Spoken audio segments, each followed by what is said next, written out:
എല്ലാവരെയും കുറിച്ചല്ല, ചില ആളുകളാണ്, ചിലരാണ്. അവരെ നന്നാക്കാൻ വേണ്ടിയാണല്ലോ വാഴ്. അള്ളാഹു നമ്മളൊക്കെ സാലിഹ്യങ്ങൾ ചേർക്കട്ടെ. രണ്ട്, ദുനിയാവിലുണ്ടാകുന്ന ഒന്നാമത്തത് എന്താണ്?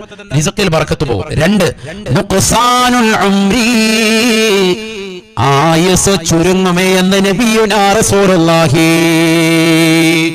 വ്യഭിചരിക്കുന്നവനെ സംബന്ധിച്ചിടത്തോളം ആയുസ് ചുരുങ്ങും. അങ്ങനെയാണ്. അള്ളാഹു ആക്കട്ടെ. വിചാരം എന്ത് ചുരുക്കും? ആയുസ് ചുരുക്കും. 60 വയസ്സ് വരെ അള്ളാഹു ഏകിയിരുന്നതാ ആയുസ്.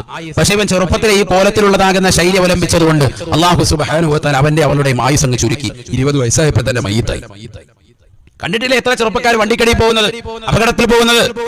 അള്ളാഹു സുബ്ഹാനഹു വ തആല പരീക്ഷണങ്ങൾ കൊടുക്കാൻ. അള്ളാഹു എല്ലാവരെയും കാത്ത് സംരക്ഷിക്കട്ടെ.